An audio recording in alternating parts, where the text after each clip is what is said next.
Hello guys, I am Pallavi and welcome back to our channel that is amplicons of biotech. इस video में हम कुछ ऐसी बातें शेयर करना चाहते हैं जिसके बारे में शायद ही किसी ने सोचा होगा। सबसे पहले पैडी यानी कि धान के बारे में कुछ बेसिक चीज़ें जान लेते हैं, जैसे कि cultivation, optimum temperature, soil condition, seasons etcetera. इस वीडियो में हमने फील्ड प्रिपरेशन से लेकर ट्रांसप्लांटिंग तक की क्लिप्स दिखाई है, तो वीडियो को पूरा ज़रूर देखिए। और अगर आप हमारे चैनल पर नए हो तो चैनल को सब्सक्राइब करना ना भूलें।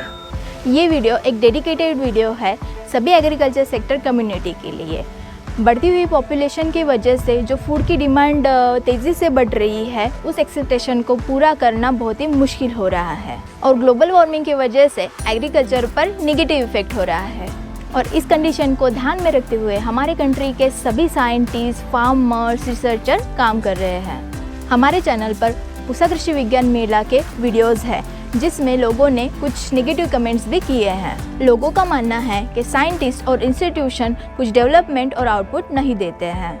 बस यही कारण है इस वीडियो को डेडिकेट करने का, जिसमें हमने साइंटिफिक कम्युनिटी के कंट्रीब्यूशन को हाईलाइट किया है। आंकड़ों के अनुसार पश्चिम बंगाल भारत में चावल का प्रमुख उत्पादक है। चावल की खेती वास्तव में लेबरस है और इसके लिए बहुत अधिक पानी की आवश्यकता होती है। इसलिए चावल की खेती उन जगहों पर की जाती है जहां लेबर कॉस्ट कम होता है और वर्षा अधिक होती है। उच्च तापमान, आर्द्रता और सिंचाई सुविधाओं के साथ पर्याप्त वर्षा धान की खेती की प्राथमिक आवश्यकताएं हैं। इसे 20 और 40 डिग्री के बीच तापमान के साथ तेज धूप की भी आवश्यकता होती है। यह 42 डिग्री सेल्सियस तक के तापमान को सहन कर सकता है। मुख्य चावल उगाने का मौसम खरीफ मौसम है, जिसे शीतकालीन चावल भी कहा जाता है। बुआई का समय जून जुलाई है और नवंबर दिसंबर महीनों के दौरान इसे काटा जाता है।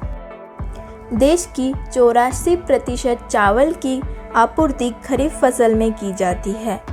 चावल की खेती के लिए प्रमुख प्रकार की मिट्टी काली मिट्टी, लाल मिट्टी, लेटराइट मिट्टी, तराई, पहाड़ी और मध्यम से उथली काली मिट्टी है। इस वीडियो में हम राइस के बारे में बात कर रहे हैं, तो मैं आपको बता दूं, इंडिया में IIRR यानी Indian institute of rice research Hyderabad, NRRI national rice research institute Odisha, then IRI new Delhi, ये मेन कंट्रीब्यूटर्स है बासमती और कोलम जैसी बहुत सारी राइस वेराइटीज़ के लिए। Near about 6000 rice varieties India में कल्टीवेट होती है, जिनका मेजर पार्ट इन इंस्टीट्यूशन से आया है, जो कि वाइडली एक्सेप्टेड है। जनरली एक वैरायटी को डेवलप करने में 7 से 8 साल तक का समय लग जाता है और इसी बीच कई सारे प्रॉब्लम्स भी आती है, जैसे कभी फंडिंग एजेंसीज का इशू होता है, तो कभी रिसर्च फेल्यूर्स, और GMOs यानी जेनेटिकली मॉडिफाइड ऑर्गेनिजम्स वाला भी एक मेजर इशू है, जिस वजह से ऑलरेडी अभी भी कई सारी वेराइटीज़ डेवलप्ड है। 8-10 साल तक रिसर्च करने के बाद, डेवलपमेंट करने के बाद ऐसी कई वेराइटीज़ है जिनको अभी तक एक्सेप्टेंस नहीं मिला है। एक वेराइटी के डेवलपमेंट की हिस्ट्री अगर हम देखें तो उसके पीछे सबसे पहले साइंटिफिक कम्युनिटी जो है, जैसे साइंटिस्ट, रिसर्चर्स, चाहे वो गवर्नमेंट सेक्टर से बिलोंग करते हो या फिर प्राइवेट से, ये सब स्टडी करते हैं और नए नए अप्रोचेस लेकर आते हैं और उसके बाद एक प्रॉपर रिसर्च गाइडलाइन को फॉलो करते हुए काम शुरू होता है। अब किसी भी वेराइटल डेवलपमेंट प्रोग्राम में जर्म प्लाज्म कलेक्शन से लेकर कल्टीवेशन तक बहुत से लोग इन्वॉल्व होते हैं, जैसे research fellow, scientist, students, skilled helpers, labours etcetera. अब हम देखेंगे कि किसी भी फील्ड या लेबोरेटरी में कैसे काम चलता है। कुछ लोग फील्ड में काम करते हैं और कुछ लोग लेबोरेटरी में। ये सब है RAs, SRF, JRF, YPs, skilled helper. ये लोग एक्चुअल स्ट्रेंथ होते हैं किसी भी प्रोजेक्ट और प्रोग्राम में, और बाकियों के कंपैरिजन में SRF, JRF, YP, skilled helpers of limit जाकर काम करते हैं, दिन रात मेहनत करते हैं अपना टारगेट को पूरा करने के लिए।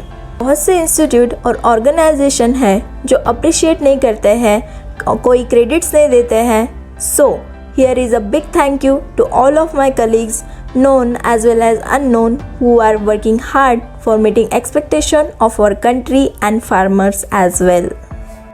अब हम एक रिसेंट अपडेट के बारे में बात करने वाले हैं। रिसेंटली फिलीपाइंस ने गोल्डन राइस को कमर्शियल प्रोडक्शन और कंजम्पशन के लिए एक्सेप्टेंस दिया है। जो कि ऐसा करने वाली वर्ल्ड की पहली कंट्री है। गोल्डन राइस एक जेनेटिकली मॉडिफाइड राइस है जो कि 1990s में डेवलप्ड हुआ है, लेकिन अब जाकर 30 सालों बाद लोग इसे यूज़ कर पाएंगे।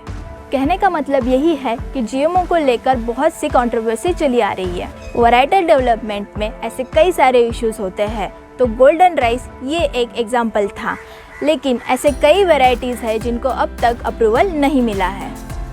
साइंटिस्ट और इंस्टीट्यूशंस को छोड़कर जब बात आती है इंडियन फार्मर्स की, तो यहाँ पे मुझे एक नाम याद आता है जिनके बारे में मैं आपको बताना चाहता हूँ।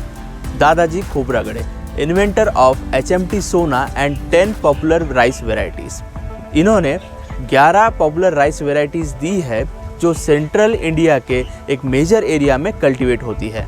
द नेशनल इनोवेशन फाउंडेशन यानी कि NIF ने इनके काम को रिकॉग्नाइज़ किया 2004 में, और महाराष्ट्र गवर्नमेंट ने इन्हें कृषि भूषण और कृषि रत्न जैसे प्रेस्टिजियस अवार्ड से नवाजा है इनके इनोवेशंस के लिए। अब सबसे बड़ी बात, 2010 में इनका नाम फोर्ब्स की टॉप 7 इंडियन रूरल एंटरप्रेन्योर्स की लिस्ट में नाम आया है। तो इन्हीं की तरह ऐसे कई कंट्रीब्यूटर्स हैं, ऐसे फार्मर्स हैं जिन्होंने एग्रीकल्चर कम्युनिटी से बिलोंग करते हुए रिसर्च एंड डेवलपमेंट में बहुत ही इनक्रेडिबल काम किया है और अभी भी कुछ लोग कर रहे हैं। तो आज के वीडियो में बस यही हाईलाइट करना था कि साइंटिस्ट और फार्मर्स दोनों बहुत ही डेडिकेशन से काम करते हैं ताकि हमारी फूड और न्यूट्रिशन की रिक्वायरमेंट फुलफिल हो सके। आखिर में हम यही मैसेज देना चाहते हैं, we should also contribute to keep mother earth healthy and conserve the nature's gift to mankind. This is Meghraj This is Pallavi. signing off. See you in the next vlog. Thank you for watching our video.